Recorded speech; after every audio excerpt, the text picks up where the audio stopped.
প্ৰিয় ছাত্ৰ-ছাত্ৰীসকল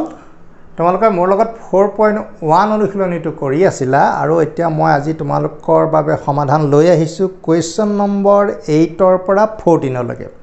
মানে 8 ৰ পৰা 14 লৈকে এইকিটা অংক তোমালোকৰ সমাধান কৰি দিম এটা তোমালোকে কি কৰিবা তেনে পেন পেন্সিল উলিওৱা আৰু মোৰ লগত বহি যোৱা অংকখিনি সুন্দৰকৈ কৰা আৰু বুজি লোৱা আমি এটা পলম নকৰো কাৰণ কথা কোৱাৰ সময় নহয় এটা আমি কোৱেশ্চন নম্বৰ 8 টো আৰম্ভ কৰো এটা আমি কোৱেশ্চন 8 টো হাতত লৈছো 8 টো তোমালোকৰ চোৱা যদি a² = 5a - 3 আৰু b² = 5b - 3 a not equal to b দিয়া শৰ্ত আৰু পৰা আছে তেন্তে আমি এনে এটা দ্বিঘাত সমীকৰণ উলিয়াব লাগে যাৰ মূল দুটা a/b আৰু b/a এটা চোৱা ইয়াত তোমালোকৰ কিন্তু দুটা দ্বিঘাত সমীকৰণ দিয়া আছে আৰু এই দ্বিঘাত সমীকৰণ দুটাৰ পৰা আমি কিছুমান সম্পৰ্ক সৃষ্টি কৰি ল'ব লাগিব আৰু তাৰ জৰিয়তে আমি a/b b/a মূল বিশিষ্ট দ্বিঘাত সমীকৰণটো নিৰ্ণয় কৰিব লাগিব এটা মই চোৱাচোন মই কেনেকৈ ধৰণে আগবাঢ়িছো তোমালোকে মন কৰি থাকা কোৱেশ্চন নম্বৰ 8 টো তোমালোকৰ প্ৰথমতে সমীকৰণ দুটা দিয়া আছে দেখিছানে দিয়া আছে বুলি তোমালোকে লিখি ল'বা মই লিখি লোৱা নাই আৰু a² = কি হ'ব 5a - 3 আৰু b² = কি দিয়া আছে 5b - 3 a not equal to b দিয়া আছে এটা তোমালোকে এই সমীকৰণটো এটো 1 দিয়া এটো 2 দিয়া এতিয়া প্ৰথমতে 1 + 2 কৰি লোৱাচোন 1 + 2 কৰি কি পাবা চোৱা a² + b² হ'ব এটো লগত এটো প্লাস কৰিলে 5 টো কমন হ'ব a + b আহিব আৰু -3 লগ লাগিলে কিমান হ'ব -6 এটা তোমালোকে কি পালা এই ৰাশিটো পাই গলা তোমালোকে এই ৰাশিটো পাই গলা এতিয়া 1 এটো তোমালোকে দৰকাৰ হলে 3 নম্বৰ ইকুৱেশ্যন দিয়ে থোৱা কামত লাগিব পাৰে আকৌ 1 ৰ পৰা তুমি মাইনাস কৰা কি হ'ব a² পৰা b² মাইনাস কৰা বুজাব তাৰ পিছত 5 টো কমন ললে ব্ৰেকেটত থাকিব a - b আৰু -3 পৰা -3b কৰিলে কি হ'ব -3 + 3 0 হৈ যাবগে এটা তোমালোকৰ কি হ'ব এটো a - b a + b সূত্ৰটো নাহিব জানো এইফালে আৰু এইফালে কি থাকিব 5 * a - b দুইফালে a - b যদি আমি কাটি দিও আমাৰ কি থাকিলেগে বাৰু ব্ৰেকেট নহলেও হ'ব a + b মান আমি কি পালো 5 পালো a + b মানটো যদি ইয়াত তুমি পাতি দিয়া তেতিয়া a² b² মান লাভ গতিকে 3 ইমপ্লাই 3 ৰ পৰা পাও a² + b² = 5 * 6 সৰি 5 * 5 হ'ব কাৰণ a + b মান ইয়াত তোমালোকৰ 5 হে ওলাইছে গতিকে 5 - 6 5 * 5 - 6 এটো কিমান হ'ব তোমাৰ 5 × 5 = 25 25 - 6 কিমান হ'ব 19 হ'ব তাৰমানে মই এইকণটা কাষতে লিখি থওঁ যে মই a² + b² মান 19 পালো আৰু a + b ৰ মান কিমান পালো 5 পালো এটো a + b মান পালো তোমালোকে দেখা পাইছা আৰু এটো a² b² মান পাইছো 19 পাইছো আৰু এটা মান মই উলিয়াই লওঁ হেতু তোমালোকৰ কি হ'ব তোমালোকে চাই থাকিবা এটো কাৰণে আকৌ কি কৰিব লাগিব তোমালোকে এটা কথা জানা যে আৰু বুলি লিখিছো মই a² + b² = a + b whole square - 2ac তোমালোকে এই কথাটো জানা চাগে এই সূত্ৰটো বহুতেই ব্যৱহাৰ হৈছে আৰু a² b² মান কিমান হ'ল তোমালোকৰ 19 a + b মান কিমান এ তোমালোকৰ 5 - 2ab এতিয়া তোমালোকৰ কি হ'ল 2ab টো যদি তুমি এইফালে লৈ গুছি আহা +2ab হ'ব তাৰ পিছত 5² মানে 25 আৰু 19 টো ইফালে গুছি গলে -19 হ'ব আৰু 2ab মান কিমান হ'ব 6 ab মান কিমান হ'ব 2ab মান 6 হলে ab মান 3 গতিকে ab মান আমি কি পালো 3 পালো গতিকে আমাৰ এইগিটা কাম এতিয়া আমাৰ হৈ গৈছে এতিয়া আমি কি কৰিম আমি নিৰ্দিষ্ট দ্বিঘাত সমীকৰণটো আমি এটা বনাব লাগে সমীকৰণটো আমাৰ কি আছিল তোমালোকৰ a/b এতেকে a/b আৰু b/a মূল বিশিষ্ট দ্বিঘাত সমীকৰণটো হ'ল কি হ'ল যে প্ৰথমতে কি লিখিব লাগে -x² মূল দুটাৰ যোগফল তাৰ মানে a/b + b/a * x তাৰ পিছত a/b b/a = 0 আছিল এটো তোমালোকৰ ফৰমেট আছিল তাৰ পিছত x² একেটা ভিতৰত লসাগু এটা লৈ লোৱা a আৰু b লসাগু ab হ'ব তেতিয়া কি হ'ব b এ b ঘন কৰিলে a টো থাকিব a গৈ ইয়াৰ লগত পুন হলে তাৰমানে আলটিমেটলি তুমি a² b² পাবা এটো কটা গৈ তোমালোকৰ কি পাবা 1 এটা পাবা এটা তোমালোকে চোৱা মই যে এই কাষত লিখি থৈছিলোঁ এটা তোমালোকৰ কামত আহিব a স্কয়াৰ b স্কয়াৰ মান কিমান 19 ab মান কিমান 3 হা গতিকে লগত x এটা থাকিলে প্লাস 1 ইকুৱেল টু 0 আমাৰ হৰ কেৱল ইয়াত 3 হে আছে 3 এ সবকে পূৰণ কৰি যোৱা 3x স্কয়াৰ আকৌ ইয়াক 3 ৰে পূৰণ কৰি দিয়া মানে কি এইকণত 3 এটা আহি যাব সেইকণত 3 এটা আহি গলে এই 3 লগত কটা যাব ওটা 19x আৰু ইয়াক 1 ক 3 ৰে পূৰণ কৰিলে 3 হ'ব আৰু 0 ক কৰিলে 0 হ'ব তোমাৰ যেটো উলিয়াবলৈ কৈছিলে নিৰ্দিষ্ট সমীকৰণ a by b আৰু b by a মূল বিশিষ্ট দ্বিঘাত সমীকৰণ তোমালোকে পাই গলা আৰু এটো যথেষ্ট ইম্পৰ্টেন্ট অংক তোমালোকে চাবা মই তোমালোকক এটা নিয়ম দিছো যেটো নিয়ম মই নিজে ভাবি লৈছো যে খুব ভাল হ'ব তোমালোকে সেই নিয়মটোৰে অংকটো কৰিবলৈ যত্ন কৰিবা এতিয়া মই কোৱেশ্চন নম্বৰ 9 টো কৰো কোৱেশ্চন 9 টো তোমালোকৰ দিয়া আছে 3x স্কয়াৰ + 6x + 2 0 মূল দুটা p আৰু q বুলি দিয়া আছে তেন্তে আমি কাৰণে মান নিৰ্ণয় কৰিব লাগে যে -p² / q আৰু -q² / p মূল বিশিষ্ট দ্বিঘাত সমীকৰণটো নিৰ্ণয় কৰিব লাগে তোমালোকে চোৱা এই সমীকৰণৰ মূল দুটা হে p q গতিকে সেই সমীকৰণে মানি চলা শৰ্তটো কি আছিল p + q - b / a b মাইনাসটো থাকিবই b মানে ইয়াত কি হ'ব a b c গতিকে 6/a মানে 3 হ'ব আৰু মাইনাসটো কটাকটি কৰি দিবা তোমালোকে তাৰ পিছত মূল দুটাৰ গুণফল তাৰমানে p লগত q পূৰণ কৰিলে কি হ'ব c/a c মানে হ'ল 2 এটো ঠিক আছে এইকণে তুমি গম পালা এটা তোমালোকৰ জি দুটা মূল তোমালোক দিয়া আছে -p² / q আৰু -q² / b সেই মূল দুটা থকা দ্বিঘাত সমীকৰণ নিৰ্ণয় কৰিলে সেই মূল দুটা আমি প্ৰথমতে যোগ কৰি লওঁ যোগ কৰিলে কি হ'ব তোমালোকে দেখা পাইছে আৰু যে লসাগু ল'ব লাগিব p আৰু q লসাগু pq হ'ব q এ q ঘন কৰিলে p থাকিব গতিকে সেই p টো গৈ ইয়াৰ লগত পূৰণ কৰিলে -p³ প্লাস -qq মাইনাসটো যদি তুমি কমন লৈ দিয়া তেতিয়া আমাৰ কি হ'ব pq plus q³ হ'ব আৰু a³ + b³ ফৰ্মুলা তোমালোকে জানা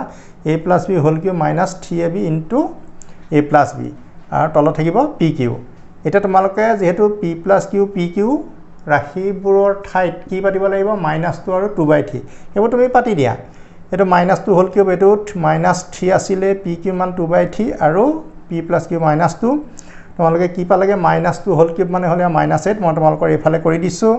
আৰু 3 কটা গল আৰু a -2 a2 আৰু a -2 নহনে বাৰু এই গুটেই গিটা ৰাখি যেহেতু পূৰণ হ'ব গতিকে +4 হ'ব -8 + 4 মানে হ'ল -4 আগৰ মাইনাসটো আগৰ পৰা আহি আছে দেই এটা 2/3 আছে মাইনাস প্লাস হৈ গল গতিকে আমি প্লাস চিনে নাপাতিলেও হ'ব এটা ওপৰৰ 4 টো থাকিলে আৰু হৰত 2/3 টো 3/2 হলে লুটি খাই গল 2 2 গুণ 4 2 3 গুণ 4 তোমালোকে কি পালাগে এই জি দুটা তোমালোকৰ মূল বিশিষ্ট দ্বিঘাত সমীকৰণ নিৰ্ণয় সিহঁতৰ যোগফলটো কি ওলালে 6 ওলালে এতিয়া তোমালোকক আমি মূল দুটাৰ গুণফলটো কৰি দিব লাগে এতিয়া মূল দুটাৰ গুণফলটো আমি কৰি দিওঁ দেই মূল দুটাৰ যোগফল আমি 6 পালো মূল দুটাৰ যোগফল 6 মই এটো তোমালোকৰ কাৰণে ইয়াত লিখি থৈছো আৰু মূল দুটাৰ গুণফল তাৰ মানে -p² / q into -q² / p পূৰণ কৰিলে মাইনাসে প্ৰথম প্লাস হ'ব ঠিক ওপৰত কি হ'ব তোমালোকৰ p² q² তলত হ'ব pq কটাকটি গলে p এটা যাব q এটা গতিকে অনলি pq থাকিব আৰু pq যদি তোমালোকৰ থাকে গতিকে কি থাকিব pq মানটো এ ওলালে আৰু তোমালোকৰ 2/3 এতিয়া তোমালোকৰ দ্বিঘাত সমীকৰণটো লাগে এতেকে আমি লিখি দিও আৰু -p² / q আৰু -q² / p মূল বিশিষ্ট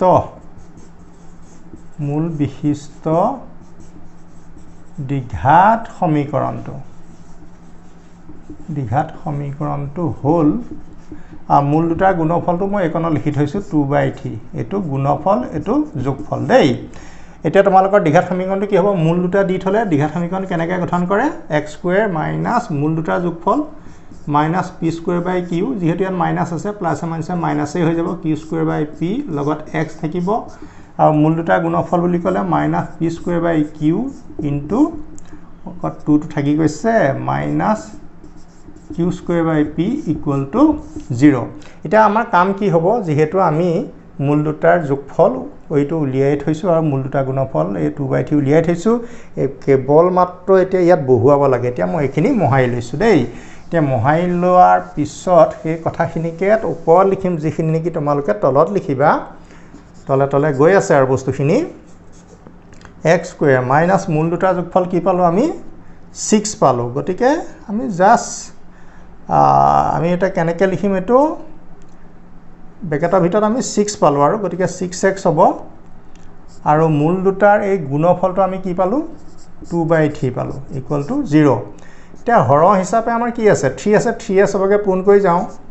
3x স্কয়াৰ 6 3 গুণ 18 18x + 2 ইকুৱেল টু 0 এইটোৱে তোমালোকৰ কি হ'ব নিৰ্ণয় দ্বিঘাত সমীকৰণ কি মূল বিশিষ্ট -p² q + q² p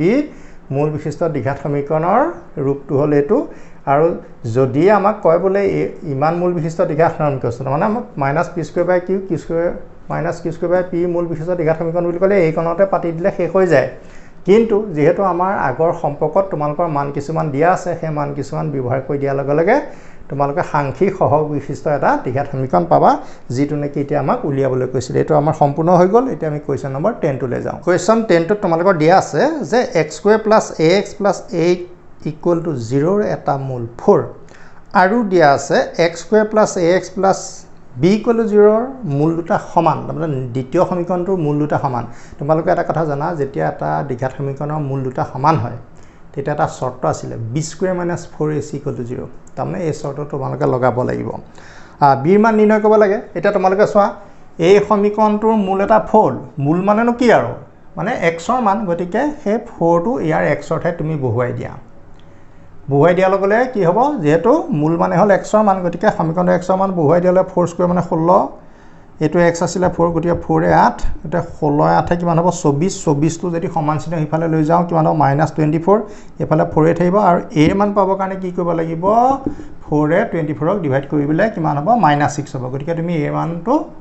পাই গলা নহয় নে বাৰু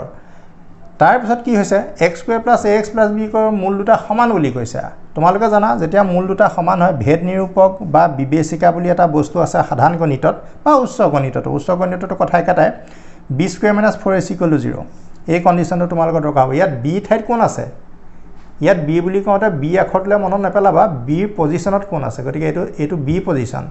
এটো a পজিশন এটো c পজিশন এটা b² - 4ac গতিকে b মানে ইয়াত a² - 4a মানে একনত 1 আছে c ঠাইত কি আহিব b আহিব গতিকে a মান কিমান পালো a মান তোমালোকে দেখা পাইছা এয়া -6 আহিলে স্কয়াৰ 4b হ'ব = 0 তাপা -6 ক স্কয়াৰ কৰিলে তো +36 হ'ব আৰু 36 টো সমান চিহ্ন এফালে গলে -36 আৰু ইপানে -4b - কটা গল 4b = যদি 36 হয় চাৰিটা b লগ লাগিলে যদি = 36 হয় গতে b মান পাবলৈ 4 এ 36 হৰণ কৰিব লাগিব এটা তোমালোকে b মান কিমান পাই গলা 9 পাই গলা গতিকে তোমালোকৰ সমাধানো হৈ গল গতে আমাৰ কোৱেশ্চন 10 ৰ সমাধান পাই গলা এটা আমি কোৱেশ্চন নম্বৰ 11 টো কৰো কোৱেশ্চন 11 তো আমাক দিয়া আছে 4x² + 2x - 1 = 0 ৰ এটা মূল আলফা বুলি দিয়া আছে আৰু আনটো মূল 4α³ - 3α বুলি দেখুৱাব লাগে তাৰ কাৰণে তোমালোকে কেনেকৈ আগবাঢ়িবা চোৱা প্ৰথমতে এই দ্বিঘাত সমীকৰণটো তোমালোকে সলভ কৰি লোৱা মানে সমাধান কৰি লোৱা যেহেতু উৎপাদক বিশ্লেষণৰ দ্বাৰা তোমালোকে সমাধান কৰিব নোৱাৰিবা 4 × 4 4ক ভাঙি পেলাই তুমি সমাধান আগবঢ়াব নোৱাৰা কাৰণে আমি দ্বিঘাত সমীকৰণৰ সূত্ৰৰ সহায় লৈ লোৱা দ্বিঘাত সমীকৰণৰ সূত্ৰৰ ঠাইত a b c বিলাকৰ য'ত আছে বহাই দিলা বহাই দি সল কৰিলা 20 কাৰণে বৰ্গমূল কিমান হ'ব 2√5 হ'ব এই দুটা পা এটা 2 লিখিব লাগিব না জোৰ পাতিব লাগে তাৰ পিছত তলে ওপৰে আমি কি কৰিলো এই ৰাশিটোক 2 এটা হৰণ কৰিলো 2 ক 2 এ হৰণ কৰিলে 1 হ'ব আৰু এই 2 হৰণ কৰিলে 2 টো কটা যাব 8 হৰণ কৰিলে 4 হ'ব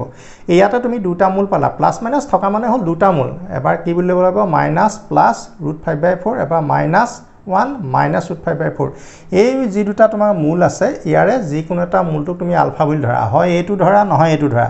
যিটোৱে ধৰা তোমাৰ উত্তৰ ওলাবই গতিকে আমি কোনটো ধৰিলো প্লাসটোকে ধৰিলো আলফা বুলি এতিয়া মই আনটো মূলৰ কাৰণে উলিয়াবৰ কাৰণে সমাধানটো কৰি দিছো এতিয়া আনটো মূল উলিয়াবৰ কাৰণে 4α³ - 3α তুমি যেটো আলফা বুলি ধৰি লৈছিলা তাৰ মানখিনি বহুৱাই দিয়াৰ পিছত তোমালোকৰ এটো দেখা পাইছা 4³ কৰিলে 64 হ'ব আৰু লগে লগে এটো এটো প্লাস মাজৰ চিহ্নটো চাবা মাজৰ চিহ্নটো যেটো প্লাস আছে এটো মানে a + b হোল কিউব ফৰ্মুলাটো তোমালোকে যদি মনত আছে তেনে এনেকুৱা হ'ব a³ + 3a² b + 3ab² + b³ তা -1 কিউব কৰিলে -1 এ হ'ব আৰু -1 স্কয়াৰ কৰিলে কি হ'ব প্লাস হ'ব গতিকে 3√5 হ'ব আৰু এটো প্লাস এ মাইনাস এ মাইনাস হ'ল আৰু √5 ক স্কয়াৰ কৰিলে 5 হ'ব 3 5 গুণ 15 হ'ব আৰু √5 কিউব মানে 5√5 আৰু এইপিনে তুমি কি কৰিলা এই যেটো 3 আছিল 3টো পূৰণ কৰিলা মাইনাস ইনটু থাওক গতে 3টো পূৰণ কৰিলা মাইনাস 3 হ'ব 3√5 হ'ব প্লাস 3√5/4 হ'ব এটা তোমালোকে কি কৰিলা অলপ সৰলীকৰণ কৰা যোগ বিয়োগ কৰিব লাগিব -1 -15 হলে -16 3√5 5√5 8√5 তলত 16 থাকিব এইফালে একে আছে মই এটা কাম কৰিলো চোৱা এটোৰ হৰ কিমান আছে 4 মই এটোৰ হৰ 4 কৰি ললো তেতিয়া তোমালোকৰ লসাগু লোৱাৰ সুবিধা হ'ব হৰবোৰ একে থাকিলে ভাল এটো ধৰক মই 18 হন গলে প্ৰতিটো পদকে 18 হন যায় মই কিন্তু 4 হে কৰিছো ইয়াৰ লগত মিলাবৰ কাৰণে 4 হন কৰিলে কিমান হ'ব 4 হ'ব 4 8 হন কৰিলে 2 হ'ব 4 16 হন কৰিলে 4 হ'ব গতিয়া চোৱা হৰ 4 4 মিলি গল 4 টো তোমাৰ লসাগু হলে ওপৰৰ পদকিটা কেৱল পাদি দিলে হ'ল -4 2√5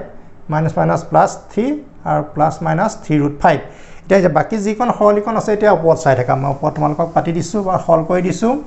ওপৰলে যাবগে লাগিব এতিয়া তোমালোকৰ কিন্তু তলে তলে লিখি গৈ থাকিবা দেই বস্তুটো ৰখাই লবা ভিডিওটো এটা তোমালোকে চোৱা কি পালা তলতটো আমাৰ 4 থাকিলে -4 + 3 হলে -1 2√5 3√5 -√5 এটা চোৱা এটা তোমালোকে কি পাইছিলা বাৰু মই তোমালোকৰ আলফা বুলি কাক ধৰিছিলো বাৰু তোমালোকে চোৱা -1√5/4ক আলফা বুলি ধৰিছিলো আৰু তোমালোকৰ দ্বিঘাত সমীকৰণটো সমাধান কৰি আমি আৰু এটা পাইছিলো এইটো পাইছিলো ন এটা তুমি এটো ওলাই গলগে চোৱা আলফা মানটো যেতিয়া পাতি দিলো কোড পাতি দিলো যে আমাৰ 4 আলফা কিউব 3 আলফা নামৰ ৰাশিটোত যেতিয়া আলফা মান এটো পাতি দিলো তেতিয়া এটো ওলাই গল গতিকে আনটো মূল তোমাৰ ওলাই গল তেনেহলে আমি এটা কি লিখিব পাৰো এতিয়া আমি লিখিব পাৰো প্ৰশ্নটো আৰু হৈ গল হোৱাৰ পিছত তোমালোকে লিখি দিয়া এতেকে আনটো মূল মান হ'ব 4 আলফা কিউব -3 আলফা তোমালোকৰ এটো সমাধান হৈ গৈছে এতিয়া আমি কোৱেশ্চন 12 হলে আগবাঢ়ো তোমালোকৰ কোৱেশ্চন 12 টোত আছে যে x² + px + q = 0 ৰ মূল দুটাৰ অন্তৰ 1 আছে মানে মূল দুটাৰ পাৰ্থক্য মানে বিয়োগফল 1 বুলি কৈছে আৰু দেখুৱাবলৈ কৈছে যে p² + 4q² = 1 + 2q² এটা তোমালোকে চোৱা এই যেটো দ্বিঘাত সমীকৰণ আছে তাৰ এটা মূল আলফা বুলি ধৰা গতিকে আনটো মূল তোমালোকে আলফা -1 হ'ব কেনেকৈ হ'ব তুমি মূল দুটা যদি পাৰ্থক্য কৰা চোৱা আলফা এটো আলফা পাৰ্থক্য মানে বিয়োগ আকৌ আলফা -1 বন্ধনী খুলি দিয়া -আলফা +1 কটা গল তে মূল দুটা পাৰ্থক্য 1 ওলাল না আলফা পা আলফা -1 টো যদি বিয়োগ কৰি দিয়া পাৰ্থক্য 1 ওলাব সেইকাৰণে আমি কি বুলি ধৰিলো আনটো মূল আলফা -1 এটা তোমালোকৰ যেতিয়া মূল দুটা পাই গলা মূল দুটা পালে কি হল বাৰু মূল দুটাৰ মাজৰ কাৰ সম্পৰ্ক আছে সহগৰ সম্বন্ধ আছে মূল দুটাৰ যোগফল তাৰমানে আলফা আৰু আলফা -1ৰ যোগফলটো কিবা -b/a b মানে ইয়াত কি আছে মাইনাসটো থাকিবই সূত্ৰৰ পৰা আহিছে b মানে p আছে আৰু ইয়াৰ আগত 1 আছে গতিকে এটা -p হ'বগে আলফা যোগ কৰিলে টুৱাইছ আলফা এটো -1 থাকিলে আৰু টুৱাইছ আলফাটো এফালে ৰাখি পেলাই -1টো সিফালে গুচি গলে +1 হ'ব এইফালে -p আছে আলফা মানটো হ'ল 1 - p/2 আকৌ মূল দুটা গুণফল তোমালোকৰ কি হ'ব c/a c ঠাইত কি আছে ইয়াত c ঠাইত q 1 টো পটা নপটা আখৰ আৰু গতিকে q এ হ'ব পূৰণ কৰি দিলা alpha square minus alpha equal to q এতিয়া তুমি এই যে আলফা মানটো উলিয়াই থৈছা এই আলফা স্কয়াৰ আলফা ঠাইত বহুৱাৰ পিছত এতিয়া মই সৰল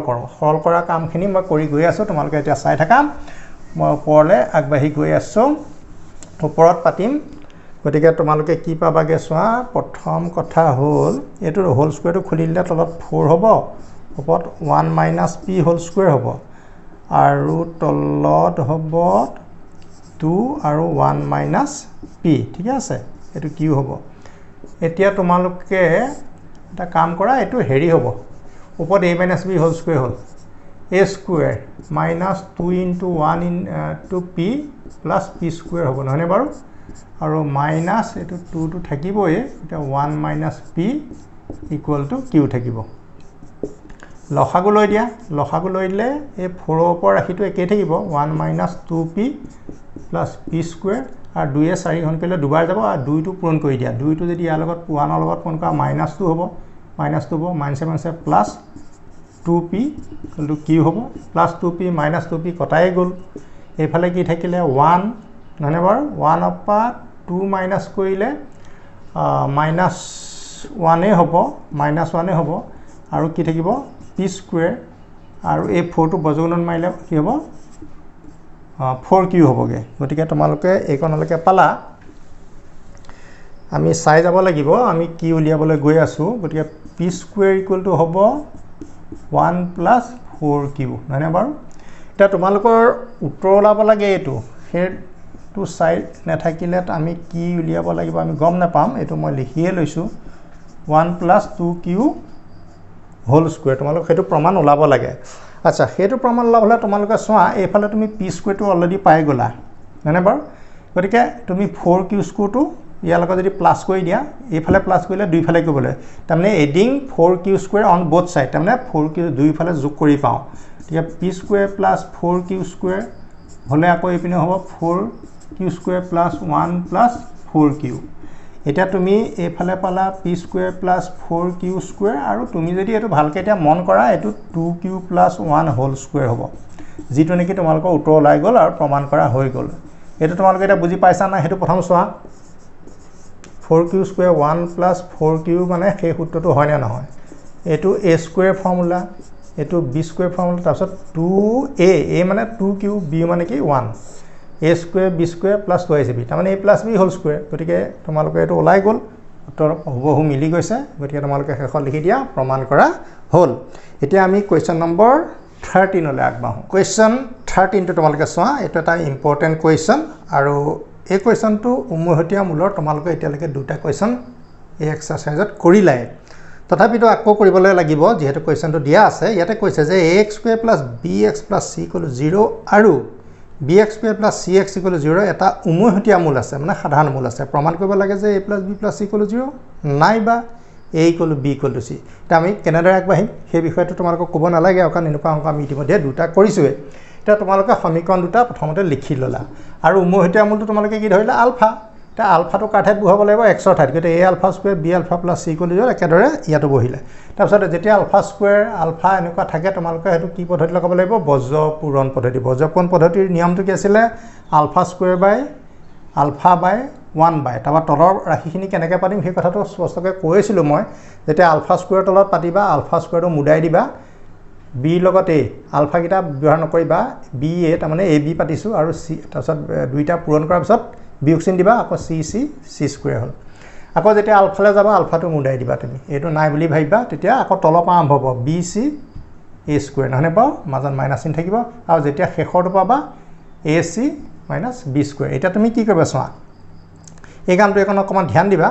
তুমি প্ৰথমতে α² মানটো উলিয়া এই α² মানটো উলিয়াবলৈ তলত থকা যিটো পদ আছে এটো নি পেলাই একদম ইয়া ওপৰলৈ দি দিবা তাৰমানে α² = ab - c² / ac - b² এই ৰাশিটো কত গল গম পাইছানে ইয়া ওপৰলৈ গল তাৰমানে α² হল এটো আগত এনেকৈ আলফা মানটো কি হ'ব এই ৰাশিটো ইয়া ওপৰলৈ গুচি গল নহনে বাৰু গুচি যোৱাৰ লগে লগে α = bc bc ইয়ালৈ গল -a² এটো তাৰপৰা দুইফালে স্কয়াৰ কৰি দিয়া মই দুইফালে স্কয়াৰ কৰাৰ অৰ্থটো হল কি এইফালেও α² হল এইফালেও α² হল এটা a2 = এতিয়া মই a2 লিখিম তাৰমানে বাকি সৰলখিনি মই কৰিব কাৰণে ওপৰত পাতিম এতিয়া এইখিনি মই মহাৰি লৈছো তোমালোকক কৈছিলো যে α² মান হল এটো আৰু এটো α² মান হলটো গতে a2 = a2 কৰি দিলো সেই যেটো মই তোমালোকক ওপৰত পাতিছো দেখাইছো দেখুৱাৰ পিছত এতিয়া আমাৰ কি কাম হ'ব চোৱা এই হোল স্কয়াৰ পাৰ্টটো দুটা কৰি দিলো এপাৰ লবত দিলো এটো হৰত দিলো এনেকুৱা কৰিব পাৰি মানে আৰু এটো তোমালোকৰ একে আছে মই এটা কাম কৰি দিছো ac - b² ac - b² ইয়াত কেটা আছে ইয়াত তোমাৰ দুটা আছে ইয়াত কিন্তু এটা আছে উমহতীয়া ভাবে এটা কেনসেল কৰি দিলো তেতিয়া ইয়াৰ দুইটো কাটি দিলে হ'ব তেতিয়া আমাৰ কি থাকিব ac - b² তলত থাকিব ওপৰত ইয়াত থাকিব ab - c² তলত 1 টা থাকিব তলত যেহেতু 1 পটানপটা আখাৰ তে 1 ৰ লগত ইয়াক বৰ্জগুণন মাৰিলে এটো হ'ব আৰু ac - b² টো ab - c² লগত আমি বৰ্জ পূৰণ কৰি দিছো ab - c² টো কাৰ লগত পূৰণ কৰি দিছো ইয়াৰ লগত কৰি দিছো এটা উমহতীয়া উৎপাদক আমি দুইফালৰ পৰা কেনসেল কৰিছো তাৰপিছত পূৰণ কৰি দিলো এটো a - b whole square a² তাৰ মানে bc হোল স্কয়াৰ কৰিলে b² c² হ'ব 2ac b কৰিলে এটো 2a² bc আৰু এটো a⁴ বাকি দুটা সাধাৰণ পূৰণ যেনেকৈ এটো লগত এটো পূৰণ কৰিলে কিমান হ'ব a² bc তেনেকৈ গোটেই ৰাশিটো তোমালোকে পূৰণ কৰি পেলালা তাৰপিছত তোমালোকে বন্ধনী খোলাৰ পিছত এটা কথা চাবা কিবা ৰাশি কেনসেল যায় নেকি দেখা গৈছে এটোৱে কেনসেল যায় এটা বাকি তোমালোকৰ কি থাকিলে এতিয়া আমি প্ৰথমতে পাতু a⁴ ডাঙৰ ঘাতটো পাতিবা তাৰপিছত a2 এফালে গুচি আহিলা +ab³ তাৰপিছত a2 গুচি আহিব ডাঙৰ ঘাতবোৰ আগতে পাতিবা ac³ তাৰপিছত a² bc টো এফালে গুচি আহিলা -হৈ আহিব নহয় আকৌ a² bc মানে 2a² bc আকৌ মাইনাছ 3a² BC হ'ব ইফালে 0 থাকিব তুমি ইয়াতে এটা কাম কৰিব লাগিব a সবতে a আছে a এটা কমন লৈ দিয়া এটো কি হ'ব a³ এটো b³ এটো c³ এটো হ'ব 3abc সোয়া লগে লগে এটা সূত্ৰ পালা এটা সূত্ৰলৈ পৰিৱৰ্তন হ'ল যেটো নেকি নৱম শ্ৰেণীতে তোমালোকে পাইছিলা এতিয়া তোমালোকে কি লিখিবা যে a³ + b³ + c³ - 23abc = 0 a টোৰে হৰণ কৰিলে শূন্য হৈ যাব a not equal to 0 এটা তোমালোকে এই ৰাশিটোৰ ইয়াৰ দুটা ফলাফল আছে মানে সেই ফলাফল দুটা মানে এই ফৰ্মুলা এটো যেহেতু এটা ফৰ্মুলা ইয়াৰ আমি দুটা উত্তৰ পাম মানে দুটা ৰিজাল্ট পাম মই যেটো ৰিজাল্ট পাতিছো হেতু ৰিজাল্ট পাতিলে তোমালোকৰ কাম হ'ব যে একেবাৰে উত্তৰটো ওলাই যাব আৰু দুবাৰ পাতিব নালাগে a + b + c a - b whole square + b - c whole square plus c minus a whole square bracket close equal to 0 তোমালোকে এটো পাতিবা আৰু এটা আছে কি আছে তোমালোকৰ a plus b plus c into a square plus b square plus c square minus ab minus bc minus c equal to 0 হেতু পাতিলা তোমালোকে আকৌ অকমান কৰিব লাগিব একেবাৰে ফাইনাল ৰিজাল্ট তোমালোকে পাতি দিয়া যে এটো এটা সূত্ৰ এই সূত্ৰৰ ৰিজাল্ট এটো হয় ঠিক আছে এতিয়া মই বাকিখিনি আকৌ ওপৰত কৰিছো তোমালোকে লক্ষ্য কৰি থাকা ৰিজাল্ট প্ৰায় ওলাবলৈ হৈছে আৰু এতিয়া দুটা উৎপাদক নহনে বাৰু তা হাফটো ইয়াতলে বৰ্গমূল বা দুইটো হাফ শূন্য হৈ গুছি যাবগে একো প্ৰবলেম নাই এটাকে a + b + c = 0 বা নাইবা লিখিবা তাৰপিছত a ৰাশিটো থাকিব তোমাৰ a - b whole square plus b - c whole square plus c - a whole square = 0 দুটা উৎপাদক আছে যেটো দুইটো বৰ্গমূলত এফালে শূন্য হৈ যাব গতিকে ইয়াৰ কথা ভাবিব নালাগে আৰু এটো এটা উৎপাদক আৰু বন্ধনীটোৰ ভিতৰত এটা উৎপাদক দুটা উৎপাদকৰ গুণফল শূন্য হলে হয় এটো শূন্য নহয় এটো শূন্য গতিকে এটো শূন্য পালোই গতিকে আমি এটা পাৰ্ট পাই গৈছো এতিয়া চোৱা ইয়াতে কিন্তু এটা কথা আছে যেতিয়া আমি ৰাশি যোগ কৰো ধনাত্মক ৰাশি হোল স্কয়াৰ থকা মানে কি এই ৰাশিটো কেতিয়াও নেগেটিভ নলায় পজিটিভে ওলাব পজিটিভ সংখ্যা যোগ কৰিলে 0 ওলাইছে এটো এটা অসম্ভৱ কথা ওলাইছে গতিকে আমাৰ কি হ'ব লাগিব প্ৰতিটো ৰাশিকে শূন্য শূন্য যোগ শূন্য যোগ শূন্য হলে শূন্য হ'ব গতিকে এটো সম্ভৱ হ'ব কেতিয়া সম্ভৱ হ'ব এই শৰ্তটো এই কথাটো হে কৈছো দেই এই শৰ্তটো সিদ্ধ হ'ব যদি হে কি হ'ব চোৱা a - b হোল স্কয়াৰকো শূন্য ধৰিব লাগিব কাৰণ শূন্যৰ যোগফলহে শূন্য হয় আৰু c - a কো আমি কি ধৰিব লাগিব শূন্য ধৰিব লাগিব তেতিয়া আমি এই দুইটো যদি অতৰাই দিও আমি দুইটো অতৰাই দিয়া মানে কি শূন্যৰ বৰ্গমূল লওঁ শূন্যৰ বৰ্গমূল ললে কি হ'ব a - b হ'ব a - b = 0 b - c = 0 c - a = 0 ultimately এই গুটেই গিটাৰ পৰা আমি কি পাম a = b b = c c = a অৰ্থাৎ ইয়াৰ পৰা সিদ্ধান্ত হ'ব পাৰি যে a = b = c এটা এটো উলিয়াবলৈ কৈছিলে এটা এটো উলিয়াবলৈ কৈছে দুইটাই তোমালোকৰ হৈ গল গতিকে সাবা এক কোৱেশ্চন নম্বৰ মই যেটো তোমালোকক দিছো যথেষ্ট ইম্পৰ্টেন্ট আৰু তোমালোকক মই কৰিও দিলো এতিয়া মই তোমালোকৰ পিছৰ প্ৰশ্নটো হাতত লৈছো এই ভিডিঅ'ৰ আমি অন্তিমটো প্ৰশ্ন কোৱেশ্চন নম্বৰ 14 টো হাতত লৈছো আৰু তো আটাইতকৈ সহজ প্ৰশ্ন কি দিয়া আছে চোৱা ax² + bx + a = 0 মূল দুটা সমান বুলি কৈছে আৰু মূল দুটা সমান হোৱা শৰ্তটো হ'ল কি b² - 4ac = 0 তোমালোকে শৰ্তগিটা মানে নেচাৰ অফ দা ৰুটস সেই কথাটো জানিব লাগিব আৰু দেখুৱা যে a² + b² by a² - b² = -5/3 এতিয়া তোমালোকে চোৱা এই সমীকৰণটো মূল দুটা সমান হোৱাৰ ফৰ্মুলা এটা আছিল b² - 4ac = 0 এটো তোমালোকে মনত ৰাখিবা এতিয়া b টু b আছে প্ৰবলেম নাই 4 টু ফৰ্মুলা পাই আহিছে a মানে কি a মানেও a আছে আৰু c ঠাইত এটো যেটো c পজিশনটো এটো a গতিকে b² থাকিলে এটো -4a² সমানচিহ্ন হিফালে লৈ গলো +4a² হল তোমালোকে প্ৰমাণৰ কাৰণে লেফট হ্যান্ড সাইডটো লিখি লোৱা আৰু লেফট হ্যান্ড সাইড যতে b² আছে তাতে 4a² বহাই দিয়া এটা b² ইয়াত আছে আৰু ইয়াত আছে এটা 4a² ইয়াত বহাই দিলা ইয়াত বহাই দিলা a² 4a² 5a² আৰু তলত a² পৰা 4a² মাইনাস কৰিলে 3a² গতিকে a² কটা গল মাইনাসত আহিব এটা -5/3 যেটো নেকি তোমালোকৰ ৰাইট হ্যান্ড সাইডত আছে এটা গোটেই অংকগিটাৰ ভিতৰত এটোৱে মোষ্ট সম্ভৱ উজু প্ৰশ্ন নেকি গতিকে উজু বুলি না ভাইবা আৰু গতিকে অংকবোৰ কেনেকৈ কৰে ধৰা এই শৰ্তটো আকৌ তোমালোকে ইয়াত প্ৰয়োগ কৰিব লাগিব এটো যদি পাহৰি যোৱা আকৌ এটো নলাব গতিকে কোনো কথাকে সহজভাৱে নলবা অংকটো কিন্তু দেখা গৈছে তোমালোকে কৰি ভাল পাবা, এবাৰতে মনত থাকিব। গতিকে নেক্সট আমাৰ এটেম্প হ'ব কুৱেশ্যন নম্বৰ 15 সমাধান কৰা।